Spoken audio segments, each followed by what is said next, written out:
श्रीमदेवी भागवत प्रथम स्कंद में भक्त प्रथम स्कंद अरहो सप्तदशो अध्याय में सुखदेव जी का राजा जनक से मिलने के लिए मिथिलापुरी को प्रस्थान तथा राजभवन में प्रवेश। यह कथा आपको भगवत पुराण में सुनाऊंगा। आप इसको ध्यान पर सुने और इस चैनल को लाइक सब्सक्राइब जरूर करें।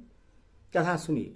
सूची बोले, हे मुनियो, पिता से यह कहकर महात्मा पुत्र सुखदेव जी उनके चरणों पर गिर पड़े तथा हाथ जोड़कर चलने की इच्छा से बोले, हे महाभाग, अब आपसे आज्ञा चाहता हूं।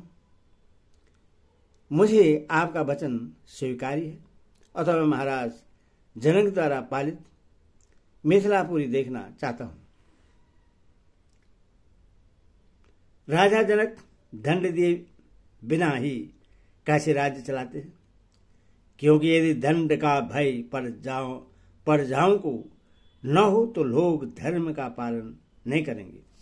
मनु आदि के द्वारा धर्माचरण का मूल कारण सदा दंड विधान ही कहा गया है। इस राजधर्म का निर्वाह बिना दंड के कैसे हो सकेगा? हे पिताजी, इस विषय में मुझे महान संदेह है। हे महाभाग, यह बात वैसे ही अनर्गल प्रतीत होती है जैसे कोई कहे कि मेरी यह माता वंध्या है। हे परंतप, अब मैं आपसे अनुमति लेता हूं और यहां से जा रहा हूं। सूजी बोले, इस प्रकार श्री सुखदेव जी को जनकपुर जाने का सुख देकर व्यास जी ने अपने ज्ञानी एवं निस्पृह पुत्र का दृढ़ आलिंगन करके कहा। व्यास जी बोले, हे महामते, हे पुत्र, तुम्हारा कल्याण हो। हे शुक्र, तुम दीर्घायु हो। हे तात, तुम मुझे यह सत्य वचन देकर सुखपूर्वक जाओ कि वहां से जाकर मेरे इस उत्तम आश्रम में पुनः आओगे। हे पुत्र, तुम वहां से कहीं और कभी भी मत चले जाना। हे पुत्र, मैं तुम्हारा मुख कमल देख कर ही सुख पर जीता हूं और तुम्हें न देखने पर दुखी रहता हूं। हे सूत, तुम्हें मेरे प्राण हो। हे पुत्र, वहां राजसी जनक से मिलकर और अपना संदेह दूर करके फिर उसके बाद यहां आकर वेदाध्ययन में रत रहते हुए सुख पर रहो। सूची बोले, व्यास जी के ऐसा कहने पर सुखदेव जी अपने पिता को प्रणाम और उनकी प्रदक्षिणा करके शीघ्र ही इस प्रकार चल पड़े जैसे धनुष से छोटा हुआ बाण।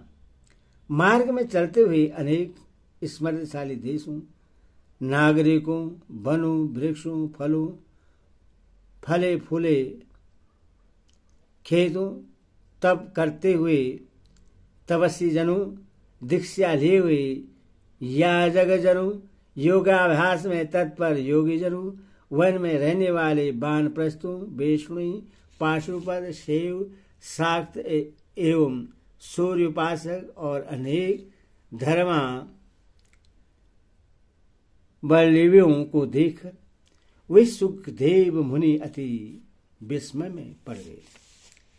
इस प्रकार वे महामती सुखदेव जी लगभग 2 वर्ष में मेरु पर्वत और 1 वर्ष में हिमालय को पार करके मिथिला देश में पहुंचे। जब वे मिथिला में प्रविष्ट हुए तब उन्होंने वहां की श्रेष्ठ ऐश्वर्य संपदा को देखा तथा वहां की सारी प्रजा को सुखी एवं सदा चार संपन्न देखा। वहां द्वारपाल ने उन्हें रोका और पूछा, तुम कौन हो और कहां से आए हो? तुम्हारा क्या कार्य है? जाओ, क्या कार्य है बताओ। ऐसा पूछने पर भी सुखदेव जी मौन रहे, कुछ बोले नहीं। वे नगर द्वार से बाहर जाकर स्त्राणों की तरह खड़े हो गए और थोड़ी देर में आश्चर्यचकित होकर हंसते हुए वहीं स्थित हो गए। फिर किसी से कुछ बोले नहीं। द्वारपाल ने पूछा, हे ब्राह्मण, बोलिए, आप गूंगे तो नहीं हैं? आपका किस हेतु यहाँ आना हुआ है? मेरे विचार में तो कोई कहीं भी निष्प्रयोजन नहीं जाता। हे विप्र, इस नगर में राजा की आज्ञा पाकर ही कोई प्रवेश कर सकता है। अज्ञात कुल तथा शील वाले व्यक्ति का प्रवेश यहाँ कदापि नहीं होता। हे मानद, आप निश्चय ही तेजस्वी एवं भेद वेदा ब्राह्मण प्रतीत हो रहे हैं, इसीलिए आप अपने कुल तथा प्रयोजन के विषय में मुझे बता दें और फिर अपने इच्छानुसार चले जाएं। सुखदेव जी बोले, मैं जिस कार्य के लिए यहाँ आया था वह तुम्हारे कथन मात्र से ही पूरा हो गया। मैं विधेयनगर देखने आया था, परंतु यहाँ तो प्रवेश ही दुर्लभ है। मुझ अज्ञानी की यह भूल थी कि 2 पर्वतों को लाकर महाराज से मिलने की इच्छा से घूमते हुए यहाँ चला आया। मैं तो स्वयं अपने पिता द्वारा ही ठगा गया हूँ। इसमें किसी अन्य को ही क्या दोष दिया जाए? अथवा हे महाभाग, यह मेरे दुर्भाग्य का ही दोष है, जिसके कारण इस भूमि पर मुझे इतना चक्कर काटना पड़ा। इस संसार में लोगों का भ्रमण करने का उद्देश्य धनोपार्जन ही है, किंतु मुझे उसकी कोई इच्छा नहीं है।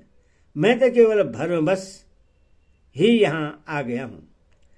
आशा रहित पुरुष को ही सर्वदा सुख प्राप्त होता है, यदि वह मोह में न पड़े। किंतु हे महाभाग, मैं तो निराश होकर भी न जाने क्यों इस मोह सागर में निमग्न हो रहा हूं।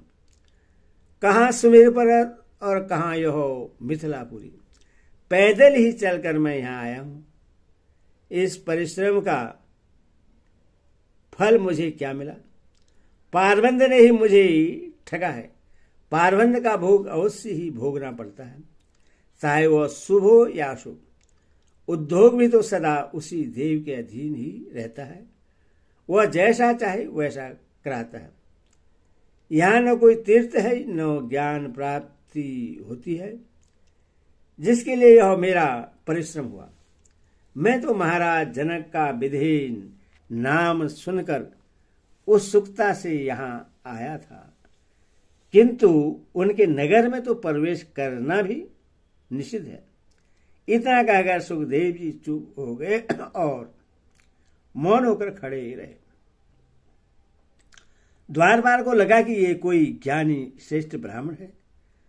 तब उसने वहां खड़े मुनि से शांतिपूर्वक निवेदन किया, हे श्रेष्ठ, आपका जहां कार्य हो वहां यथेष्ट चले जाइए। हे ब्राह्मण, मैंने जो आपको रोका था वह मेरा अपराध हुआ, उसके लिए आप क्षमा करें। क्योंकि हे महाभाग, मुक्त जनों का तो समा ही बल है। श्री सुखदेव जी बोले, हे द्वारपाल, इसमें तुम्हारा क्या दोष है? तुम तो सदा सर्वदा पराधीन हो। सेवक को तो स्वामी की ही आज्ञा का यथोचित पालन करना ही चाहिए। तुमने मुझे जो रोका, इसमें राजा का भी कोई दोष नहीं है, क्योंकि बुद्धिमानों को चोर और शत्रु का समय ज्ञान रखना चाहिए। यह सर्वदा मेरा ही दोष है जो मैं यहाँ आ गया। बिना बुलाए दूसरे घर जाना लघुता का कारण होता है। द्वारपाल ने कहा, हे विप्र, सुख क्या है, दुख क्या है, कल्याण चाहने वाले पुरुष का क्या कर्तव्य है, शत्रु कौन है और मित्र कौन है, आप मुझे यह सब बतलाइए। श्री सुखदेव जी बोले, तभी सभी लोगों में सर्वज्ञ देवेध्य रहता है। इसलिए मनुष्य भी 2 प्रकार के हैं, एक रागी और दूसरा विरागी। इन दोनों के मन भी 2 प्रकार के होते हैं। इनमें भी विरागी 3 प्रकार के होते हैं, ज्ञात अज्ञात एवं मध्यम। रागी भी दो प्रकार के कहे गए हैं, मूर्ख तथा चतुर। चातुर से भी दो प्रकार का कहा गया है, शास्त्र जनित